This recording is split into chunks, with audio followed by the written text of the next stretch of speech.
Ya, si Umi ngajar sebentar. Dah. Aku yang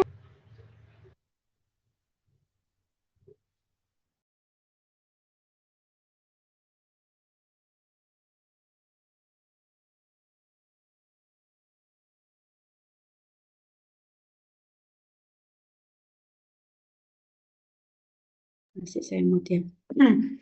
Tes, suara saya masuk?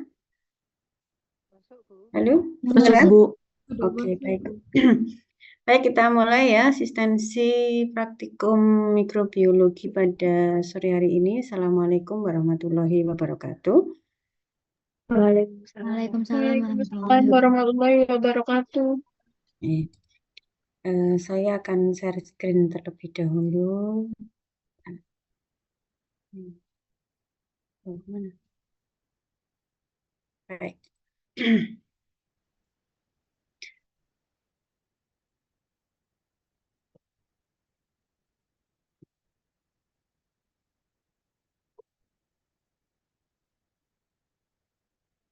Baik. Jadi saya akan menyampaikan sedikit terkait dengan tata acara ya, tata tertib dan beberapa hal yang perlu kalian ketahui terkait dengan praktikum mikrobiologi yang mulai pekan depan ya sudah mulai kalian lakukan. Yang pertama adalah terkait dengan tata tertib ya. Datang tepat waktu ya. Kemudian toleransi keterlambatan 10 menit ya. Jika lebih dari 10 menit tidak diizinkan tidak diizinkan masuk ya. Kalau kurang diizinkan gitu ya. Tapi kalau terkait dengan pretest gitu ya, tergantung dari dosen masing-masing yang saat itu jaga. Kalau dosennya mengizinkan pretest ya, kalian diperkenankan untuk mengikuti pretest. Kemudian tidak ada inhal ya, jadi atau penggantian praktikum. Jadi kami berharap kalian bisa hadir sesuai dengan jadwalnya. Kalau memang ternyata ada sesuatu dan lain hal, misalkan sakit atau harus dispensasi mengikuti lomba gitu ya, kalian mohon menyampaikan kepada dosen yang saat itu jaga gitu ya, untuk diganti di jadwal yang lain, maksudnya di kelas yang lain ya.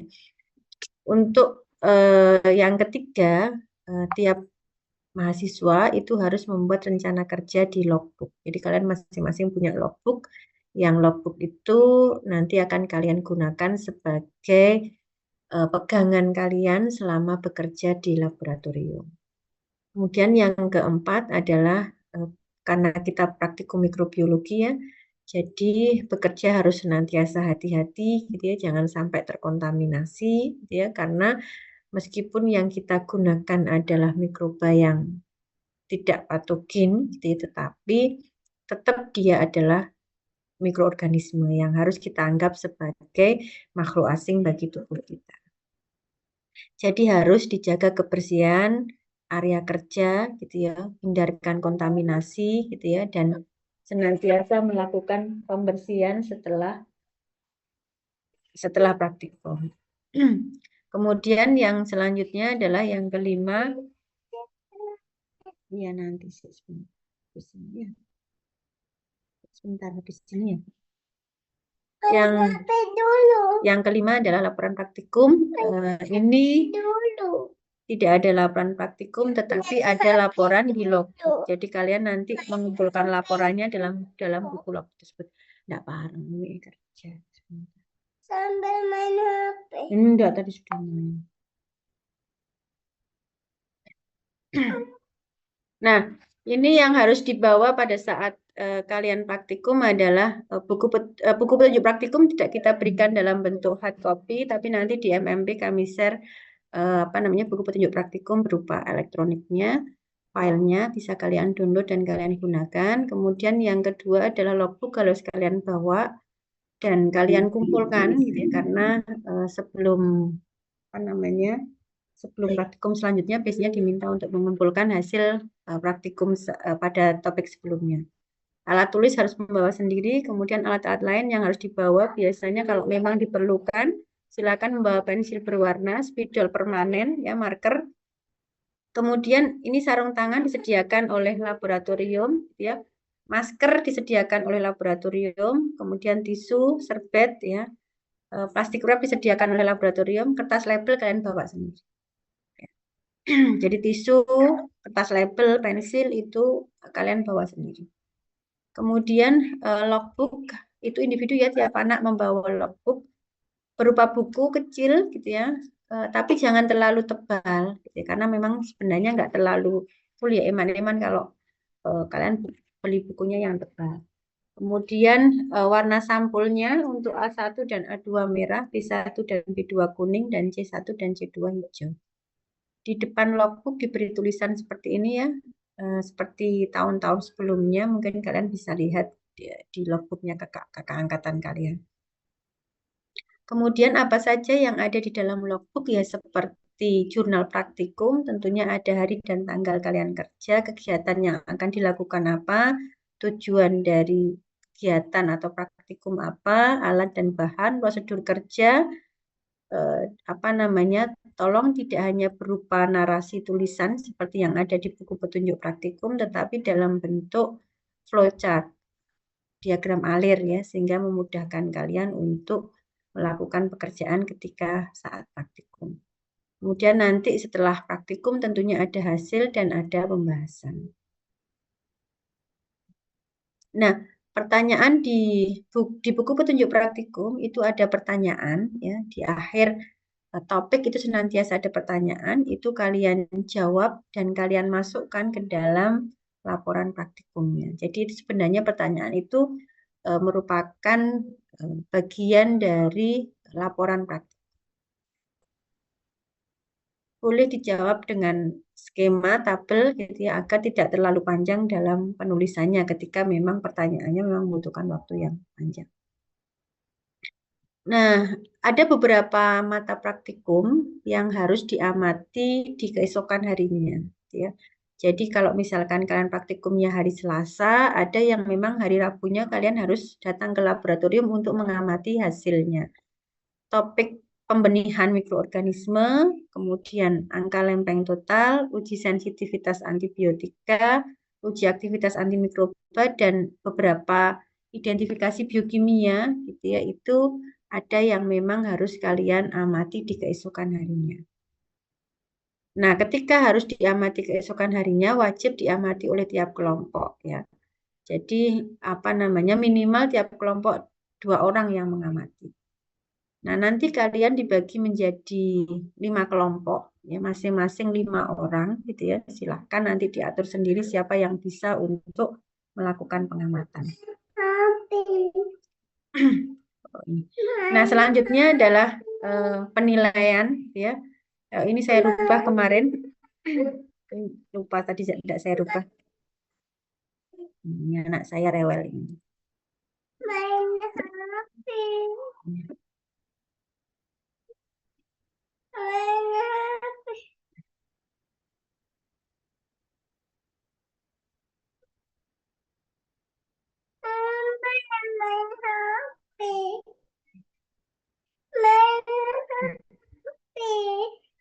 Bentar, 40. Sebentar, saya lupa ini. Nanti saya cek ya. Pokoknya yang jelas di unjuk kerja itu ada 2. Yang pertama penilaian praktikum, apa namanya, unjuk kerja ya, unjuk kerja praktek ya. Yang kita lihat adalah kita tambahi tidak hanya mencuci tangan, karena nanti di mikrobiologi itu banyak sekali menggunakan pipet, mikropipet terutama ya. Jadi yang kedua nanti kalian harus praktek melakukan pipetting yang baik dan benar. Jadi apa namanya, karena pipetting itu nanti kalian gunakan sampai nanti ketika kalian di semester akhir itu senantiasa ada terkait dengan proses pemipetan. Bahkan di ujian OSJ pun itu beberapa ada topik terkait dengan pengambilan sampel gitu ya, dengan menggunakan mikropipet atau yang lainnya, dan itu banyak yang salah. Kemudian logbook ada penilaiannya ya. Unjuk kerja itu berarti pada saat kalian melakukan praktikum itu ada penilaiannya, kemudian ada pretest, ada presentasi ya, kemudian ada ujian. Ujian hanya 20%, yang lainnya dari hal-hal yang lain. Ini tadi sudah rincian kelompok, nanti saya umumkan, sudah saya buat tadi.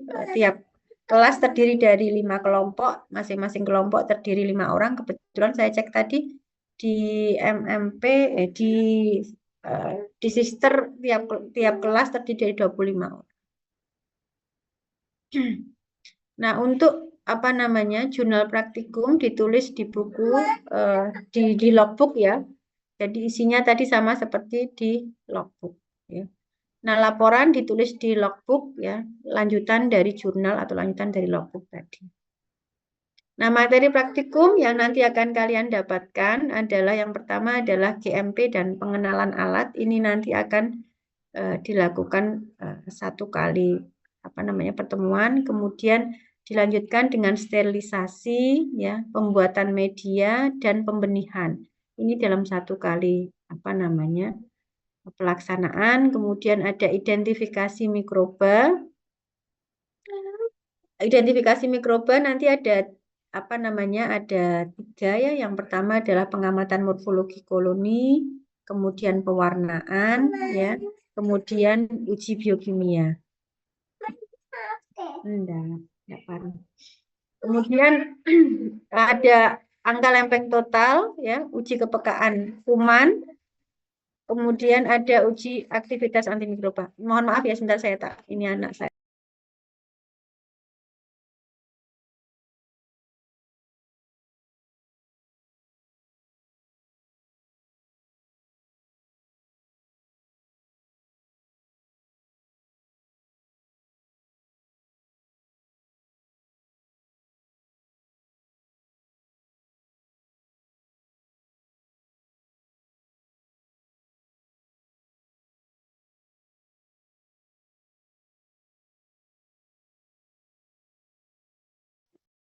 Iya, aku analisis Farid, nggak fokus.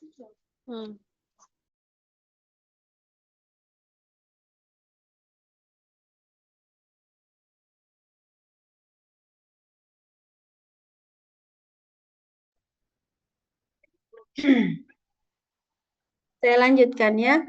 Jadi nanti ada apa namanya? Ada topik ini ya, mulai dari CMP sampai dengan uji aktivitas antimikroba.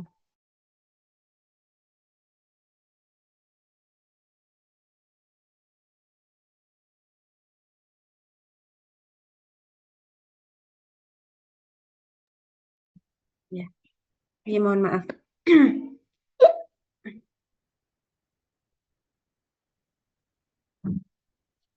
Nah, untuk apa yang sebenarnya good microbiological practice? Oh, good ini kok ada rekaman ya? Adalah sebuah pedoman sebentar bekerja di laboratorium mikrobiologi secara baik. Oh, ini ada rekamannya ya, hasil analisis yang akurat. Adapun pada praktikum bentar. Jadi apa namanya? Nanti kalian akan mendapatkan materi terkait dengan GMP itu, nanti kami berikan link rekamannya di MMP gitu ya. Kemudian tentunya karena kita bicara mikrobiologi gitu ya, beberapa pekerjaan itu harus dilakukan secara aseptis ya. Aseptis itu berarti ya bebas dari mikroorganisme. Jadi kalau ada teknik aseptis itu artinya adalah ya ketika kita bekerja itu meminimalisir terjadinya kontaminasi mikroorganisme. Ya. Supaya apa? Supaya apa namanya? Kita juga tidak terpapar oleh mikroorganisme. Jadi tidak hanya pekerjaan kita yang kita lindungi supaya tidak terpapar dari kontaminan mikroba yang lain, tetapi juga diri kita juga kita harapkan juga terlindung dari kontaminasi mikroorganisme. Nah, kontaminan itu ya bisa apa namanya terbawa ke dalam daerah aseptis ya, dari alat kesehatan, dari kitanya sendiri gitu ya, karena kita itu kan sebenarnya kan juga mengeluarkan mikroorganisme ya di kulit kita ketika kita ngomong gitu ya, dan yang lainnya gitu ya. Makanya nanti diharapkan ketika kalian bekerja, kalau yang memang berkaitan dengan penanaman mikroorganisme, mohon dipastikan menggunakan sarung tangan, menggunakan masker untuk meminimalisir terjadinya kontaminasi atau kita memang bekerja aseptis. Oh iya. Ya. Ada cepat. Nah, tentunya ketika kita bekerja secara aseptis ini, jadi peralatan dan tangan kita itu harus senantiasa sebelum bekerja dicuci dengan alkohol 70%, ya. Kalau menggunakan tips atau apa namanya tips yang digunakan untuk mikropipet, maka tips itu harus steril, ya. Tidak menggunakan tip yang sama untuk dua larutan yang berbeda. Menutup kembali wadah, ya, jika kalian membuka sesuatu itu harus ditutup secara cepat dan rapat, kecuali di ruang laminer, ya. Di ruang LAF itu kalian bisa membuka agak lama, ya. Nah, yang terakhir diantaranya adalah mempercepat gerak kerja. Jadi kalau kita ingin meminimalisir kontaminasi, itu memang pekerjaan biasanya harus cepat, ya, jangan lama-lama. Dan apa namanya, jangan sambil ngobrol, ya, karena ketika kita ngobrol maka kontaminasi itu bisa terjadi. Nah, ini ketika kita bicara tentang kerja aseptis, tentunya apa namanya, tangan kita itu harus bersih terlebih dahulu. Sebelum bekerja dan setelah bekerja kita harus senantiasa melakukan pencucian tangan, ya. Dan ini harus dipastikan ketika kita bekerja, misalkan pembenihan mikroorganisme, kalau kita menggunakan cincin itu harus dicopot. Kecuali kita menggunakan sarung tangan. Kalau pakai sarung tangan sih tidak apa-apa. Tapi lebih baik memang dicopot, ya, untuk menghindari apa namanya kontaminasi. Kuku tidak panjang, ya. Kemudian melakukan pencucian tangan dengan 6 langkah, gitu ya. Nah, nanti kalian mempraktekkan, gitu ya. Tujuannya adalah untuk mencegah terjadinya kontaminasi ketika kalian bekerja. Kemudian apa namanya, dalam bekerja di laboratorium mikrobiologi itu kita biasanya menggunakan sarung tangan. Nah, sarung tangan itu ada macam-macam, ada sarung tangan steril dan ada sarung tangan yang non steril. Nah, kalau sarung tangan steril ini ada beberapa cara untuk menggunakannya. Jadi yang apa namanya, tidak sembarangan kita membuka atau menggunakan sarung tangan tersebut. Tapi kalau sarung tangan yang tidak steril, ya kita relatif lebih gampang sih. Artinya nggak terlalu ada aturan yang terlalu spesifik terkait dengan tata cara penggunaan sarung tangan. Nah, kalau kita bekerja di lab mikro, maka meja itu area bersih, ya. Jadi artinya ya nanti beberapa pekerjaan itu tidak dilakukan di laminer, tetapi dilakukan di meja. Untuk menghindarkan supaya tidak terjadi kontaminasi, kita biasa menggunakan lampu Bunsen atau lampu spiritus seperti ini. Nah, tentunya meja ini harus disemprot terlebih dahulu dengan alkohol, termasuk setelahnya harus disemprot dengan alkohol supaya benar-benar apa namanya aseptis, ya, tidak ada kontaminasi. Kalau di laminer ya tetap harus disemprot seperti ini. Ini bekerja di laminer, ya, disemprot terlebih dahulu, ya. Bagaimana cara melakukan pembersihan ketika kita menggunakan laminer nanti akan diajari pada saat praktikum. Tapi gambarannya seperti ini. Nah, ini sebentar.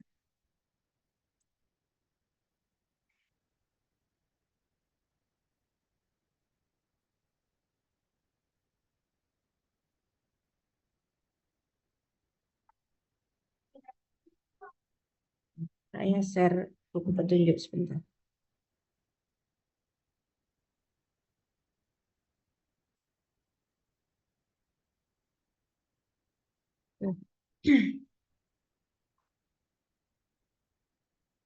Jadi topik yang nanti akan kalian dapatkan seperti ini, ya.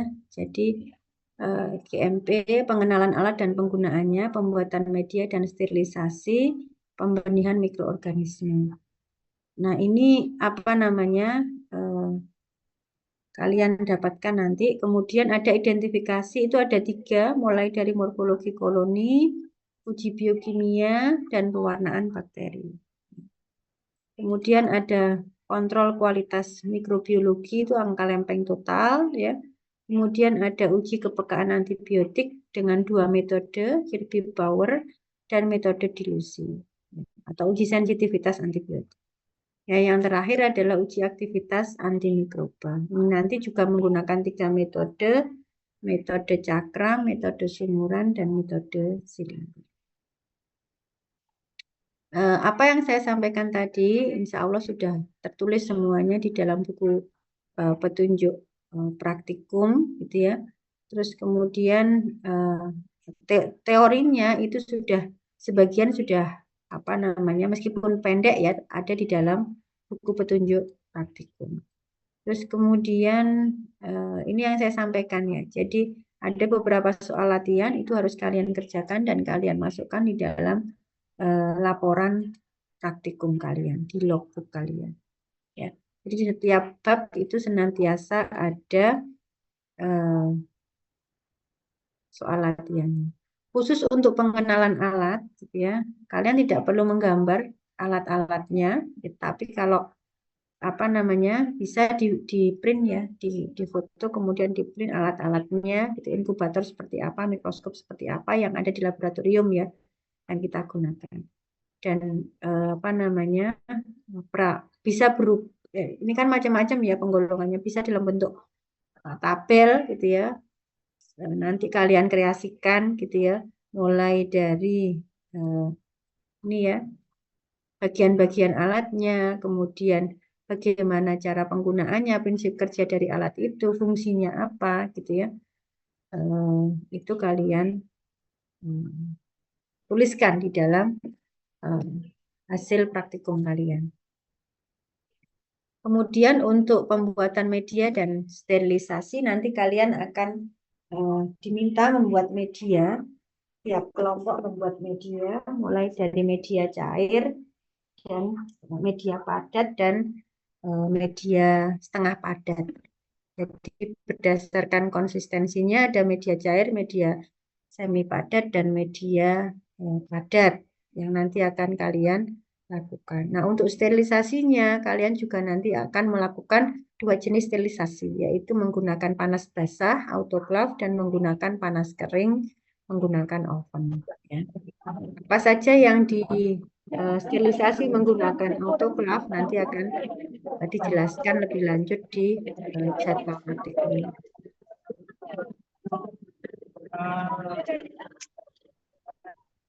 Kemudian untuk topik pembenihan mikroorganisme, kalian nanti akan melakukan pembenihan atau apa namanya ya, pembenihan itu nama lainnya apa ya? Inokulasi ya, inokulasi bakteri ya, menggunakan bakteri ke media padat ya.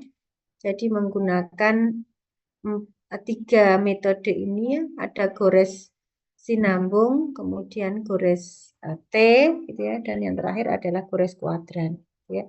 Nah, nanti siapa yang tidak semuanya mendapatkan, tapi nanti apa namanya minimal kalian mendapatkan dua cara atau pernah melakukan 2 cara, entah itu gores sinambung maupun gores kuadran atau yang lainnya.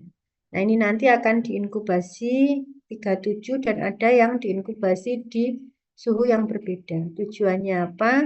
Tujuannya adalah untuk mengetahui pengaruh apa namanya? Pengaruh dari suhu terhadap pertumbuhan mikroorganisme. Jadi ada yang di suhu 4 derajat, ada yang di suhu 37 dan ada yang di suhu 50 derajat Celcius. Nah, nanti hasilnya untuk topik pembenihan mikroorganisme kalian harus mengamati keesokan harinya, gitu ya, dilihat apakah tumbuh atau tidak. Sebenarnya tidak ya tumbuh atau tidak, tetapi apakah terjadi kontaminasi atau tidak. Jangan sampai kita menumbuhkan mikroorganisme ternyata yang bakteri ya, ternyata yang tumbuh adalah jamur. Nah, itu berarti terjadi kontaminasi. Bakterinya harusnya warnanya putih, tiba-tiba ada mikroorganisme yang berwarna pink, yang berwarna kuning. Nah, itu berarti terjadi kontaminasi. Nah, itu menunjukkan bahwa dalam proses kerja aseptisnya itu masih belum bagus. Nah, yang di bab 3, nanti ada identifikasi mikroorganisme. Jadi nanti kalian diberi koloni, kalian amati morfologi koloninya, ya. Nanti dituliskan bentuknya seperti apa, pinggirnya seperti apa, bentuk elevasinya seperti apa, sesuai dengan yang ada di tabel seperti ini, ukurannya besar, kecil, ya. Penampilannya seperti apa, ya. Kemudian apakah dia transparan, ya, keruh atau yang lainnya. Ini yang dilihat adalah koloninya. Kita belum melihat ke selnya. Nah, nanti selnya diamatinya dengan melakukan pewarnaan. Nah, ini ya nanti digambarkan. Kemudian untuk identifikasi yang selanjutnya adalah uji biokimia. Nanti kalian melakukan beberapa uji biokimia sederhana. Yang pertama adalah uji hidrolisis, ya, pati, gelatin, dan kasein. Yang kalian lakukan hanya satu nanti.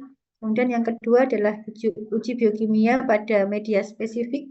Ya, ini juga yang dilakukan hanya satu. Jadi beberapa bakteri itu memang dia kalau ditumbuhkan pada media tertentu dia akan memberikan warna yang berbeda atau memberikan penampilan atau karakter yang berbeda. Kemudian ada uji motilitas, ya.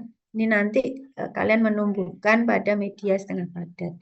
Dan yang terakhir adalah mengecek apakah ada kemampuan untuk menghasilkan katalase atau tidak. Jadi positif jika ada buih, ya, yang muncul.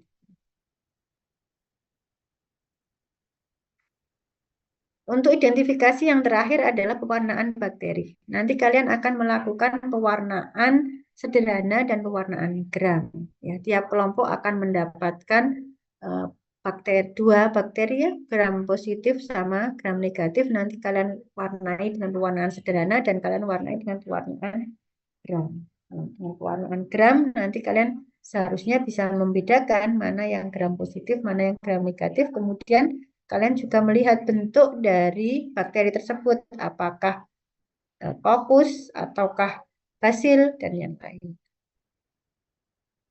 Cara kerja bisa dibaca sendiri. Ini apa? Selanjutnya. Yang selanjutnya di bab 4 kalian nanti akan mendapatkan materi terkait dengan kontrol kualitas mikrobiologi terhadap sampel jamu atau obat tradisional. Jadi nanti kalau yang ini kalian harus membawa dari rumah sampel sendiri. Ya. Tapi sampelnya kita tentukan berupa jamu, ya, yang bentuknya cair. Kenapa cair? Ya untuk memudahkan saja, ya, tinggal mengambil saja. Kalau bentuknya padat nanti harus nimbang, ya, ruwet nanti menimbang, mencampur dan sebagainya. Jadi kalian apa namanya di praktikum ini membawa sendiri tiap-tiap kelompok. Cuma kami berharap tiap kelompok berbeda. Jadi misalkan bentuknya cair, gitu. Ya, terserah apa. Gitu. Mau jamu boleh, obat tradisional, mau jamu boleh, obat herbal standar boleh, itu farmaka juga boleh. Nah, nanti kalian mengamati berapa banyak jumlah koloni yang muncul nanti dibandingkan dengan persyaratannya. Apakah memenuhi persyaratan ataukah tidak. Itu di topik kontrol kualitas mikrobiologi. Di bab yang kelima, kalian nanti akan mendapatkan uji kepekaan antibiotik, ya, uji sensitivitas. Ini dipakainya untuk apa? Untuk mengetahui apakah terapi antibiotik yang kita berikan kepada pasien itu sudah tepat atau belum. Salah satunya adalah dengan melakukan uji kepekaan antibiotik. Ada dua metode. Yang pertama adalah Kirby-Bauer, yang kedua adalah dengan metode MIC atau kadar hambat minimal. Nah, nanti bisa kalian baca sendiri, ya. Jadi nanti kalau Kirby-Bauer seperti ini. Jadi cakram yang sudah ada isian antibiotiknya dengan kadar tertentu ditumbuhkan pada mikroorganisme isolat, ya. Meskipun kalau di praktikum kalian nanti tidak mendapatkan isolat tapi bakteri yang ya bakteri yang aman, ya. Kemudian yang metode MIC itu nanti kalian melakukan kadar hambat minimal dari antibiotik, ya. Nah, nanti ditemukan kadar hambat minimalnya, terus nanti dilihat dibandingkan dengan tabel, ya, apakah dia termasuk yang sensitif ataukah yang salah, mohon maaf. Saya itu mau lihat ini. Nah, ini. Jadi apakah yang termasuk yang sensitif, S itu sensitif, ya, I itu intermediate, R itu adalah resisten. berdasarkan diameter hambat pakai Kirby Power atau berdasarkan MIC berdasarkan kadar hambat minimalnya. Di topik yang terakhir, kalian nanti akan mendapatkan materi uji aktivitas antimikroba. Di uji aktivitas antimikroba ini kalian diberi bekalan kalau nanti misalkan mau skripsi ya terkait dengan mikrobiologi gitu ya, mau ngecek Bu ekstrak ini apakah memiliki aktivitas antimikroba atau tidak. Nah itu apa namanya kita ajari bagaimana melakukan pengujian aktivitas antimikroba. Nah, nanti ada 3 metode. Yang pertama menggunakan cakram kertas, menggunakan sumuran, membuat sumuran, kemudian nanti menggunakan silinder. Nah, sampelnya nanti berupa apa namanya minyak atsiri ya. Kalau ekstrak soalnya kecil ya. Kita gunakan minyak atsiri yang nanti akan kita ujikan dan kita bandingkan ya, antara satu senyawa atau satu minyak atsiri dengan minyak atsiri yang lain. Itu mungkin apa namanya 6 materi, 6 bab ya yang nanti akan kalian dapatkan di praktikum mikrobiologi ya. Ya tentunya harapannya adalah kalian mengetahui atau mengenal bagaimana cara menumbuhkan, mengidentifikasi, menggunakan apa namanya, menggunakan ilmu mikrobiologi untuk kontrol kualitas mikrobiologi ya, termasuk juga menggunakannya untuk uji kepekaan antibiotik, dan yang terakhir adalah kalau nanti memang kita mau mengujikan apakah senyawa yang kita inginkan memiliki aktivitas ataukah tidak. Itu jadwal praktikum. Bentar, saya tadi sudah buat sebentar. Jadwal praktikum.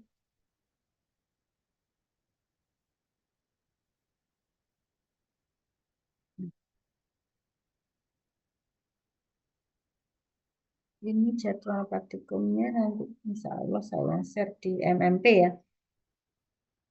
Jadi pekan ini kita apa namanya asistensi ya, mulai pekan depan Selasa, Rabu dan Kamis gitu ya. Nanti kalian akan melakukan ini ya GMP. Nah kalau tulisannya B1, B2 ini berarti masing-masing apa namanya sesuai dengan jadwalnya ya. B1 ya jam 7 sampai jam 12 ya. B2 jam 9 sampai jam 2. Salah ini jamnya jam berapa? Jam 7 sampai jam 9.40 ya, salah ya, jam 9.40 sampai dengan jam 12.20 gitu ya. Jadi satu sesi. Nah, kalau jadwalnya seperti ini berarti dalam satu pekan itu satu kelompok saja.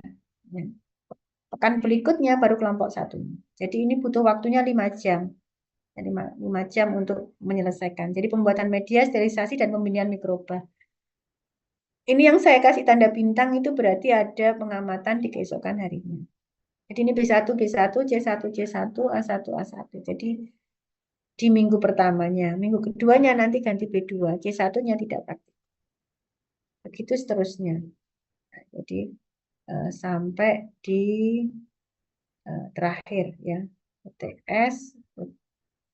UTS nggak ada ya. Jadi saat UTS ya kalian apa namanya belajar mandiri ya. Kemudian ada topik lagi. Belakang-belakangnya sepertinya 2 pekanan. Hanya topik yang pertama dan hanya saat presentasi saja yang sesuai dengan sesinya masing-masing. Itu ada yang mau ditanyakan?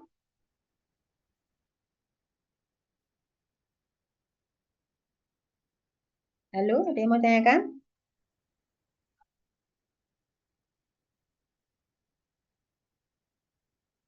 Tidak ada ya?